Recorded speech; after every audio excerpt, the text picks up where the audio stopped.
SSC CHSL का पूछा हुआ क्वेश्चन देखिएगा जो लेटेस्ट 2023 का है। जो राज मैथ्स एंड रीजनिंग सेंटर के चैनल को सब्सक्राइब नहीं किए हैं कर लीजिएगा। तो ये पहला क्वेश्चन है कि क्वेश्चन देखने से बहुत बड़ा लग रहा है लेकिन बहुत ही कम समय में इसको सॉल्व करिएगा।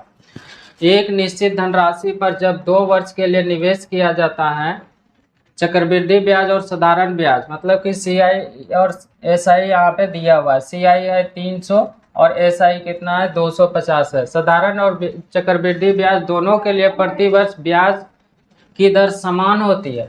ब्याज का दर समान है, मतलब कि सीआई के लिए भी समान है और एसआई के लिए भी रेट समान है। और चक्रवृद्धि ब्याज के लिए ब्याज वार्षिक रूप से संयोजित हो रहा है, वार्षिक रूप से संयोजित। तब पूछा गया है कि रेट क्या है। तो 2 साल का यहाँ पे चक्रवृद्धि ब्याज दिया हुआ है, 2 साल का साधारण ब्याज दिया हुआ है, तब आपको रेट निकालना है। तो देखिए बहुत ही कम समय में इसको सॉल्व करिएगा। तो साधारण ब्याज में क्या होता है, ब्याज प्रत्येक साल बराबर होता है। लेकिन चक्रवृद्धि ब्याज में क्या होता है, ब्याज पे ब्याज मिलता है तो पहले साल जो ब्याज होगा उसमें से दूसरे साल में ज़्यादा होता है। यही चीज़ आपको ध्यान में रखना है। तो देखिए इसको कैसे सॉल्व करना है जल्दी से।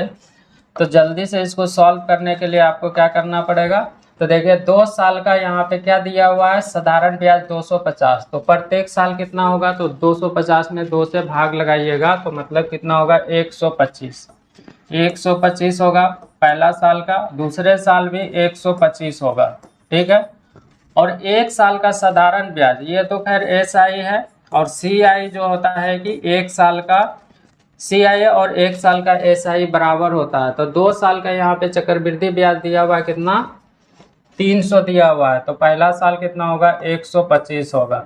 दूसरा साल अब 300 में निकाल घटा दीजिएगा 125 को, तो कितना हो जाएगा 175 निकल जाएगा। तो यही पहला साल हो गया, दूसरा साल हो गया, जोड़िएगा तो 2 साल का यहाँ पे निकल जाएगा। अब इसमें से रेट निकालना है।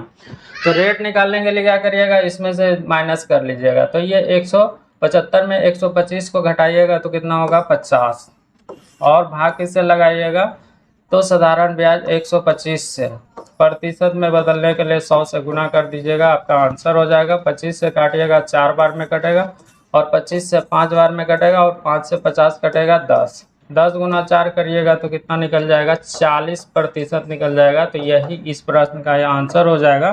तो ऑप्शन कौन सा हो जाएगा, तो आपका ऑप्शन नंबर तीसरा हो जाएगा। तो इस तरह से आपको सॉल्व करना है। तो 2 साल का यहाँ पे चक्रवृद्धि ब्याज दिया हुआ था, 2 साल का साधारण ब्याज। तो साधारण ब्याज प्रत्येक साल क्या होता है, बराबर होता है। तो 250 था तो पहला साल दूसरा साल का निकाल लिया। तो पहले साल का ये और साधारण ब्याज और चक्रवृद्धि ब्याज बराबर होता है, तो दूसरा साल 300 में से घटा दिया 175। ये दोनों का डिफरेंस लेता है, डिफरेंस कितना आया 50, और 125 से भाग लगाया और 100 से गुना कर दिए, तो इसको सॉल्व कर दिया तो 40% निकल गया। तो इस तरह से आपको जल्दी से वहाँ पे क्या करना है, क्वेश्चन को सॉल्व कर लेना। तो चलिए देखिए अगला। तो अगला क्वेश्चन देखिए किस तरह से पूछा गया, और ये एवरेज का क्वेश्चन है और इस तरह का रहता है। बहुत कम समय में इसको सॉल्व करना है, बराबर रिपीट होता है। 8 पुरुषों का औसत वजन 1.5 किलोग्राम बढ़ जाता है जब 65 किलोग्राम वजन वाले एक व्यक्ति को नए व्यक्ति से बदल दिया जाता है। तो नए व्यक्ति का वजन क्या है। तो इसमें समझना क्या है, अगर 65 वाला व्यक्ति गए थे और उसके जगह पे दूसरा आया था, तो सेम अगर 65 का ही आता तो औसत पे कोई फर्क नहीं पड़ता।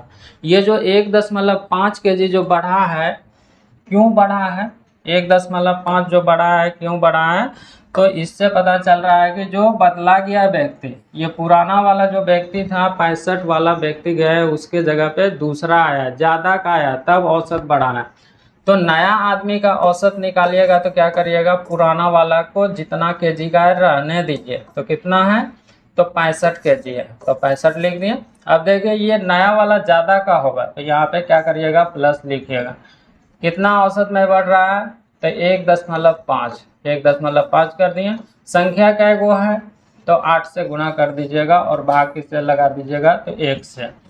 तो औसत में संख्या से भाग लगाते हैं तो योग, ये भी योग, ये भी योग, जोड़ दीजिएगा तो ये 65 हो जाएगा, और इसको गुना करिएगा तो 15 8 20 से मतलब 12 हो जाएगा। तो 65 और 12 कितना हो जाएगा, 77 केजी हो जाएगा। तो यही नया वाला का औसत निकल जाएगा। तो ऑप्शन नंबर कौन सा हो जाएगा, चौथा नंबर हो जाएगा। तो इस तरह से आपको फास्ट क्वेश्चन को सॉल्व करना है। अगर वहाँ पे कमी दिया हुआ रहता तो यहाँ पे क्या करते हैं, माइनस करते हैं। तो चलिए देखिए अगला ये क्वेश्चन है। इस तरह का रहता है। तो देखिए इसको कैसे करना है। एक कंपनी का व्यय 25% बढ़ता है, फिर 30% बढ़ गया, 25% बढ़ा, फिर क्या हुआ 30% बढ़ गया, फिर 20% कम हो गया, तो व्यय में कुल परिवर्तन है, ये चीज पूछा गया। यहाँ पे कमी वृद्धि भी लिखा हुआ रहता है, लेकिन इसमें नहीं दिया हुआ। जो सॉल्व करिएगा, जो आपको कैलकुलेट करके निकालिएगा, वही क्या हो जाएगा, आंसर हो जाएगा। तो देखिए इसको सॉल्व कैसे करना है, तो इसमें से एक्स वाई जेड नहीं मानना है, या फिर ये दोनों को एक साथ करके फिर 2 को आएगा, फिर तीसरा से निकालिएगा तो भी बनेगा, लेकिन उससे भी जल्दी बनेगा। तो कैसे बनेगा, तो व्यय व्यक्ति का कुछ मान लीजिए, व्यय क्या करिएगा, व्यक्ति का कुछ मान लीजिए, तो 100 मानिएगा। क्यों मानिएगा, क्योंकि प्रतिशत आसानी से निकल जाता है, तो इसीलिए 100 माने, एक्स मत मानिएगा। तो व्यक्ति का व्यय जो है कि है कितना, तो 100 है, 100 मान लिया।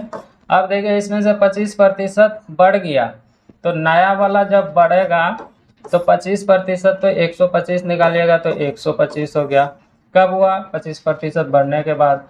फिर 30% बढ़ेगा, तो 130 निकालिएगा, तो 13 बट्टे में कितना होगा, 10 होगा। फिर क्या हुआ, 20% कम हो गया, तो 20% कम का मतलब 80%, तो 4 बट्टे में 5 हो जाएगा। अब देखिए पुराना ये था, पुराना ये था, नया व्यय हो गया ये। अब देखिए, अब इसको कैलकुलेट कर लीजिएगा, तो काट के छोटा कर लीजिए। इससे काटिएगा तो 25 बार में कटेगा, 25 गुना 100 करिएगा तो कितना हो जाएगा, 100, 100 गुना 13 करिएगा तो 1300, फिर 10 से कट जाएगा, तो मतलब ये कितना निकल जाएगा, 130 निकल जाएगा। तो देखिए पुराना है कितना, 100, अब नया हो गया कितना, 30, तो कितना बड़ा है, तो 100 में है तो डायरेक्ट बोल दीजिएगा 30% बड़ा है, तो यही इस प्रश्न का आंसर हो जाएगा। तो दूसरा नंबर ऑप्शन लगा दीजिएगा। तो इसमें एक्स नहीं मानिएगा, पुराना व्यय मान लिया 100, उसमें से 25% बढ़ा था तो 125 हो गया, फिर 30% बढ़ा था तो 130% निकाल दिया, फिर क्या हुआ था 20% कम हुआ था तो 80% निकाल दिया, तो ये पुराना नया वाला कितना निकल गया 130, तो 100 में था तो डायरेक्ट कितना हो जाएगा 30% उसका बढ़ जाएगा। तो अगला क्वेश्चन देखिए, ये क्वेश्चन दिया हुआ है, इसको कैसे सॉल्व करना है, इस तरह का रहता है। तो पूछा क्या गया, इसमें 2 तरह का क्वेश्चन पूछा जाता है। तो देखिए, एक दुकानदार ने अंकित मूल्य पर 15% की छूट देने के बाद एक वस्तु को 1326 रुपया में बेचा, तो वस्तु का अंकित मूल्य क्या है। यहाँ पे विक्रय मूल्य दिया हुआ है, तब पूछा गया कि अंकित मूल्य, तो विक्रय मूल्य से अंकित मूल्य आप आराम से निकाल लीजिएगा। कभी कभी आपसे पूछा जाता है अंकित मूल्य दिया हुआ रहेगा तो क्रय मूल्य निकालने के लिए दिया हुआ रहेगा, जिसमें से आपको छूट दिया हुआ रहेगा, लाभ या हानि प्रतिशत दिया हुआ रहेगा। तो देखिए यहाँ पे 15% छूट है, 15% छूट का मतलब सीधा समझिएगा अंकित मूल्य 100 है, जिसमें से 15% छूट दिया गया तो बेचा गया कितना में, तो 85 में बेचा गया। 100 का वस्तु कितना में मिला, 85 में। और यहाँ पे क्वेश्चन में बोला गया है कि 1326 रुपया में बेचा गया, 1326 रुपया में बेचा गया, तो ये विक्रय मूल्य है। 15% छूट का मतलब विक्रय मूल्य कितना, तो 85 निकालना अंकित मूल्य, तो 100 से गुना कर लीजिएगा, काट के छोटा कर लीजिएगा, तो काट के छोटा कर लीजिए। 17 से काटिएगा 5 बार में कटेगा, 70 × 85, 70 70 19 से 7 बार में कट जाएगा, 119 हुआ है, तो 119 हुआ है, यहाँ पे 119 हुआ है, तो इसमें से देखेगा तो 126 मतलब कि 12 बच जाएगा, 8 बार में कटेगा, फिर 5 से काटिएगा तो ये कटेगा 20 बार में। अब गुना कर दीजिए, 78 गुना 20, तो 20 से गुना करिएगा तो कितना हो जाएगा, 8 दूना 16, एक बचेगा, 7 दूना 14, एक 15, तो 1560 हो जाएगा। तो 1560 नंबर कौन सा ऑप्शन में है, तो दूसरा नंबर ऑप्शन में। विक्रय मूल्य दिया हुआ था, विक्रय मूल्य को विक्रय मूल्य से भाग लगा दिए, निकालना था अंकित मूल्य, 100 से गुना किया, कैलकुलेट किया, तो इसका आंसर कितना निकल गया, 1560 रुपया। चलिए देखिए अगला क्वेश्चन, ये पूछा गया है, सबसे आसान क्वेश्चन है, मिक्स प्रपोर्शन का है। तो इसको कैसे सॉल्व करना है, तो पूछा क्या गया है, 15 लड़के 5 दिनों में 900 रुपया कमाते हैं, 20 लड़के 7 दिनों में कितना रुपया कमाएंगे, ये चीज़ पूछा गया है। तो यहाँ पे 900 क्या है, काम है, और मिक्स प्रपोर्शन में क्या होता है कि आप जानते हैं कि M1 D1 H1 बट्टे में W2 W1 बराबर में M2 D2 H2 बट्टे में W2 होता है। इसका हमको ज़रूरत नहीं है, सिर्फ और सिर्फ इसमें से ध्यान क्या रखना है, क्वेश्चन का जब क्वेश्चन रहता है तो काम यहाँ पे देख रहे हैं नीचे में है, काम क्या है, वर्क क्या है नीचे में, बाकी बिना काम वाला क्या है ऊपर में है। तो इस क्वेश्चन में काम क्या है, तो 900 रुपया काम है। जब काम किया है तो उनको मजदूरी के रूप में जो पैसा मिला है वही वो क्या है, काम है। तो काम को कहाँ रखना है, नीचे में, और बिना काम वाले को ऊपर में गुना के रूप में लिखते हैं। तो 15 गुना में करिएगा 5 और भाग लगाइएगा 900 से, बराबर करिएगा। फिर 20 लड़का 20 गुना में 7 और भाग लगाइएगा, यहाँ पे कितना रुपया निकालना है वही चीज़ आपसे पूछा गया है। तो क्या मान लीजिए के का जो वैल्यू होगा वही आपका आंसर होगा। काट के छोटा कर लीजिए, 15 से काटिएगा 6 बार में ये हो जाएगा 60 हो जाएगा। फिर 5 से काटिएगा तो 12 हो जाएगा। 12 गुना 20 करिएगा तो देखिए 12 सत्ते 84 और फिर 20 से गुना करिएगा तो 84, तो मतलब 4 दूना 8, 8 दूना 16, 1680 के का वैल्यू निकल गया। तो यही 1680 क्या हो जाएगा, इस प्रश्न का आंसर हो जाएगा। तो ऑप्शन नंबर कौन सा हो जाएगा, तो ऑप्शन नंबर आपको यहाँ पे दिया हुआ है दूसरा नंबर, तो यही इस प्रश्न का आंसर हो जाएगा। तो इसमें से ध्यान रखना है इस क्वेश्चन वाले क्वेश्चन में वर्क क्या होता है, नीचे में रहता है और बिना वर्क वाले गुना के रूप में रहता है। तो ये चीज़ ध्यान में रहिएगा, इससे एक क्वेश्चन आपको वहाँ पे पूछा जाएगा। अगला क्वेश्चन रहा ये, इस तरह के क्वेश्चन को कैसे सॉल्व करना है तो ध्यान से देखिए।